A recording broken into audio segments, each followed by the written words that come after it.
I told my friend about how big my ex was and how good he was in bed. My boyfriend overheard it and called off our wedding, ruining our 8-year relationship over a drunk comment. My fiancé heard me talking about my ex's size with a friend and canceled our wedding, but I hope no one else finds my other Reddit posts. I love my man. I love him so much it physically hurts to think of losing him. We've been together for 8 years. He's seen me at my worst and still looked at me like I hung the moon. We got engaged last January right before the pandemic restrictions started. I thought that was it. We were making it official for real forever, but now I don't know where we stand. I feel like I'm losing him more each day, and it's my fault. All of it is my fault. 2 months ago, my best friend Han came over. We were drinking, catching up the usual. Luke wasn't home yet, and I thought we had the place to ourselves. We got into one of those typical drunk girl conversations. She asked if sex with Luke still made me shake or if it had faded a bit. We talked about it, and at one point, like an idiot, I said something like, "My ex is better in bed, but I love Luke more even if he's not as big." Just stupid casual. I didn't even mean it as criticism. It was one of those things you blurt out when you're half drunk, not thinking someone else might hear, except he did hear. I didn't know at the time. He'd come home early, came in through the kitchen door after leaving some stuff in the backyard, and heard everything while grabbing a beer from the fridge. I didn't find out until weeks later, but I started noticing it soon after. Our sex life, which was normal, even good, started fading. Less touching, less kissing, less us. I asked if he was stressed and tried to initiate a few times. He turned me down, saying he was tired, work was exhausting. I didn't push. He's never been one to fake being okay, so I thought it was just stress. But about a month ago, everything just stopped. Our bedroom life froze like winter hit. No sex, barely any hugs, barely any talking. I was worried something was wrong and got paranoid. I thought maybe he was cheating, getting what I gave him somewhere else, and that's why he didn't want me anymore. So I confronted him. And that's when everything exploded. He lost it. I'd never seen him like that. He said he heard everything I said to Han word for word, and suddenly it all made sense. I tried to explain, but he wouldn't listen. He said all I did was humiliate him in front of a friend, and hearing us laugh about it made it worse. That it wasn't just what I said, but how I said it, like it meant nothing. He said I made him feel like a consolation prize, like I settled for him because the guy with the big dick left me. That's what he said. He mocked me, looked at me with disgust and hate, like he didn't respect me anymore over one drunk comment. With my friend. Then he went after Han. Said she wasn't allowed over anymore, wasn't invited to the wedding, and if I didn't like it, I could leave. I tried to stay calm, explain. It wasn't like that I wasn't comparing or wishing I was. With someone else, it was a stupid, thoughtless comment. He just kept mocking me, repeating what I said in a sarcastic voice like it was some joke. It was brutal, and now my life is ruined. Our sex life is still dead. No touching, no intimacy. We go to bed in silence. I turn one way, he turns the other. He doesn't even look at me like before. When I try to talk about it, he shuts me down, says he doesn't care how sorry I am. The damage is done. He keeps saying I'm only with him because the other guy didn't want me, that I'm settling. No. Matter how much I say he's wrong, that I love him, that I chose him, he doesn't believe me. And Han is being punished too. She was supposed to be my maid of honor. We've been best friends since we were 19. She's been there through breakups, job losses, and when my mom was diagnosed with cancer. Now she can't even come to the wedding. It's not even her fault. I'm the one who said it. She asked a question, and I answered stupidly. She didn't make me say anything, but she's banned from my life. Every time I defend her or ask if we can talk about it or even try to apologize again, Luke shuts it down. Says if I want to be with him, I can never mention her again. Never see her or even hear her name, like that part of my life has to die if I want to stay with him. And here's the thing, I get it. I really do. I destroyed him. I wouldn't wish that kind of betrayal on anyone, but it still feels like I'm bleeding out trying to fix this, and he won't even acknowledge the wound. I think it's been too much punishment for one comment. It's not like I cheated. I love this man. I love him so much I'd cut off my arm if it meant we could go back to how we were before. I didn't cheat, didn't lie, didn't even mean what I said the way he took it. But now none of that seems to matter. The only thing that matters is that I broke something, and I don't know if I can ever fix it. It's been a month since that fight, and things haven't gotten better. If anything, they've gotten worse. We exist in the same space, but it's like there's a wall between us now. There's no way to reach him, and it's eating me alive. He still comes home every night, still eats the dinner I make, still showers, still lies in bed beside me. But that's it. I don't remember the last time he said I love you, or even hugged and kissed me. I want to give him space to process, but I don't think this is fair to me anymore. I keep trying. I clean the house from top to bottom, cook his favorite meals, leave little notes with memories of good times. One day I left a photo of us from our trip to Italy on his pillow, the one where I'm hugging him from behind, and he's smiling in a way I haven't seen in weeks. When he saw it, I was already in bed waiting for a reaction. He didn't say anything, just put it in his nightstand drawer and turned off the light. The wedding plans have stopped too. Last month we were supposed to pick the venue, but now the folder, is just sitting on the living room table, untouched. When I bring it up, he shrugs and says, "We can do whatever I want if it even happens." And then there's Han. She's been calling and texting, but I haven't answered because I don't know what to say. The last time I replied, she sent a voice message crying. She said she couldn't believe I was punishing her like this, that I should leave him because he's manipulative, that he can't stand two friends talking about their lives. She said it. Feels like she's watching me disappear into a relationship where my voice doesn't matter anymore, like I've merged with this man and don't even have time for my friends. That hit hard. She's not wrong. I feel like I'm fading, like I'm shrinking into this version of myself that tiptoes around, begs for forgiveness, pleads for scraps of affection. But I still love him. That's the part no one understands. Even now, after everything. I look at Luke and my chest aches with how much I love him. He's not just some guy I dated. He's the man who stayed up all night during my panic attacks, who brought me flowers after my first work presentation, even though I was convinced I'd ruined it, who stood by me when I didn't feel like I deserved anyone. I remember one night, years ago, when we were first falling in love. We were lying on the floor of his tiny apartment, and I told him I didn't think I'd ever get married, that I didn't trust people to stay.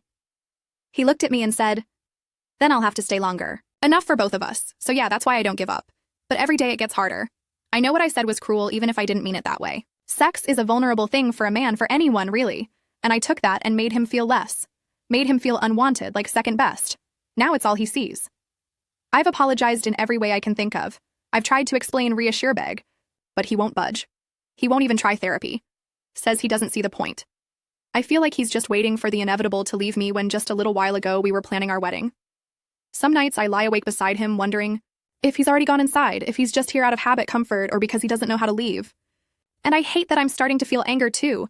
Anger that he won't even try to move forward, that he's punishing me, Han, and our future over one drunk, stupid comment. Because he won't let me show him I'm sorry. Because he's letting this, something that could have been just a bump in the road, turn into a full collapse. Last week I asked if he still wanted to marry me. I was terrified of the answer, but I needed to know. He looked at me and said, "I don't know. Every time I think about saying I do, I hear your voice saying someone else did it better." That almost destroyed me. I didn't answer, couldn't. Just nodded, got up and walked to the bathroom. I sat on the floor and stayed there until I stopped crying. I don't know if it's because I processed it or ran out of tears. I don't know how much time passed, but he was already asleep like nothing happened while I spent hours thinking about what he said. The only thing I have left is writing this for some comfort from others. The engagement ring is still on my finger. And I twist it sometimes. I haven't taken it off yet, but I'm terrified I'll have to soon. I keep telling myself maybe there's a chance, but every time I weigh it, it feels smaller. My anxiety comes from constantly thinking he'll ask for it back and not knowing when. All I know is I still love him.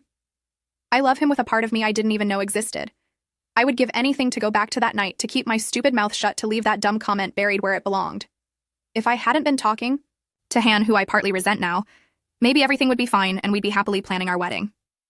I'm writing this hoping for advice from someone who's had a serious relationship problem and how they fixed it if they even could. I hope the comments aren't too harsh. I've punished myself enough. Comment 1, I think I'm the first comment. So I have a big responsibility to say something important. Well, I'll tell you, you're an idiot. Sorry if the first comment you get is a bad one. I guess others decided to be nicer and not say it, but I couldn't hold back. You say you love him, but what you really love is what your ex had and how he gave it to you. If this sounds harsh, it's because it is. It's the truth. You were probably just used to your fiancé, and that's why you don't want to lose him. But your friend asked about your fiancé like any of us would talk to our friends, and you brought up your ex. You like bringing him up, don't you? I'll agree with you on one thing. Han isn't to blame. She didn't talk about your ex. You did. Though she's wrong for laughing and joining in mocking your fiancé. Complaining about losing this relationship, which is toxic, by the way, says more about your toxicity, not his. I wouldn't want my partner around people like that either. I've lived it. My ex compared me to his ex, compared our bodies, and it destroyed me. So consider yourself lucky if he hasn't kicked you out yet. Comment 2. I read a comment that really called you out. The girl who had a similar problem with her boyfriend. I don't know what to write after that. I couldn't say it better.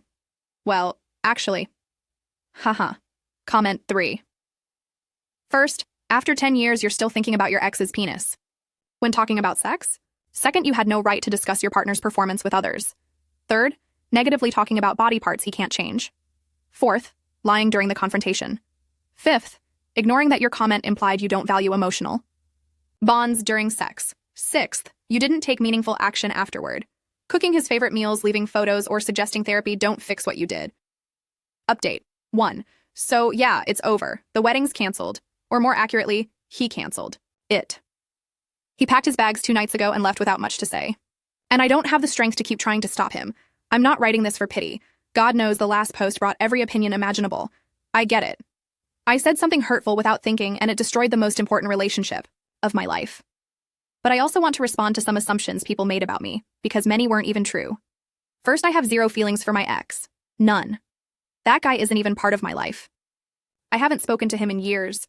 That comment to Han wasn't some nostalgic confession or repressed desire to go back to him. It wasn't a fantasy or regret or a what if I'd chosen someone else. It was just an honest answer to a dumb question after a couple glasses of wine. It should have stayed between my best friend and me. Absolutely. But it wasn't said with malice or hidden longing. Second, I'm not some narcissist obsessed with my ex or someone who only cares about penis size. Do you really think I stayed with Luke for 8 years if I wasn't satisfied?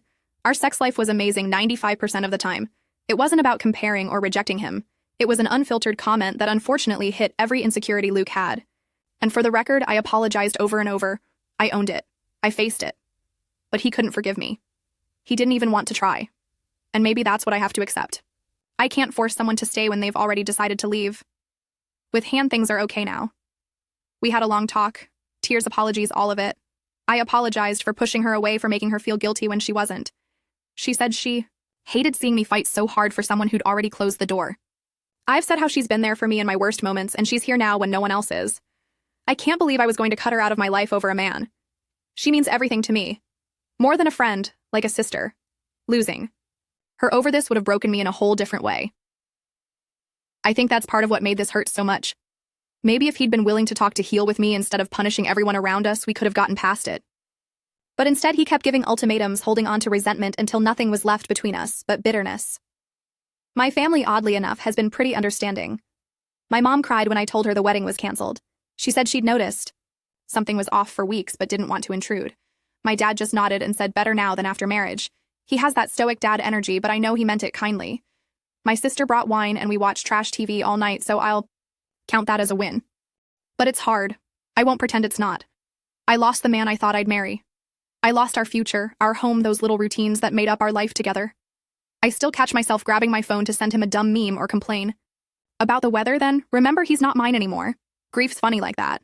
Not just for him, but for us, for the version of us that made it to engagement, for the girl who believed love could fix anything if we fought hard enough. How naive. I was.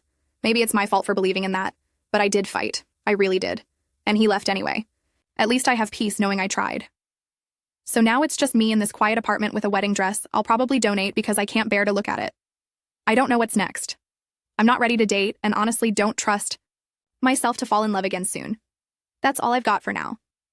Thanks to those who saw past the noise and understood that sometimes people say wrong things, and that doesn't make them monsters. Update 2. I used to obsess over an ex too. We had insane chemistry in bed, but outside of it, he was a disaster. I still think about it sometimes because the physical connection was that good. But he liked playing the field, so I ended it.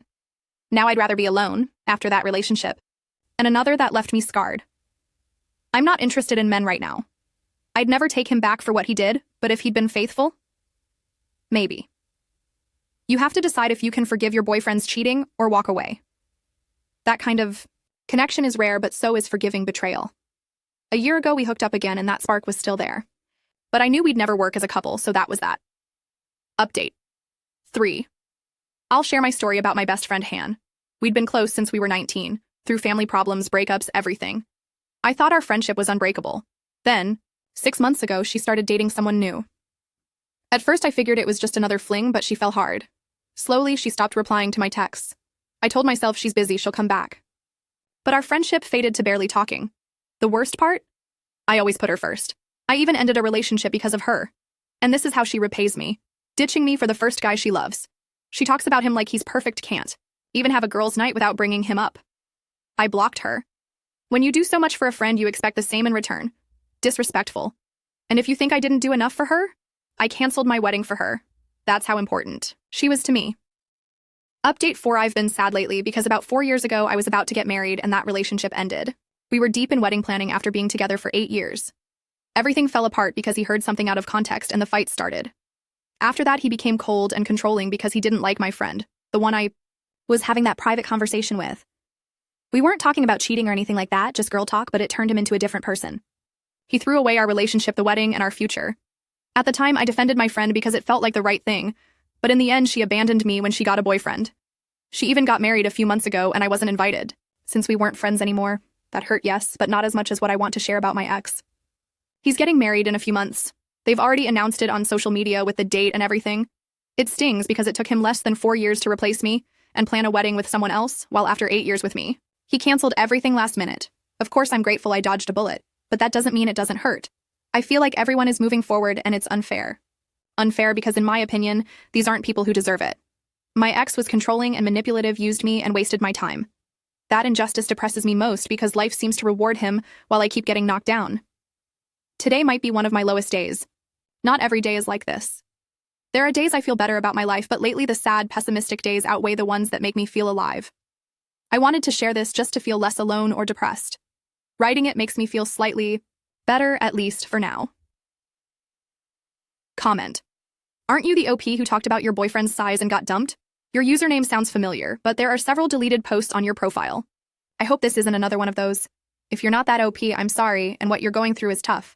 But if you are, then your fiancé was the one who dodged a bullet. You don't even have the right to feel bad after ruining your life with some of the dumbest decisions I've ever seen. Thanks for watching. Subscribe Storycast for more new life stories.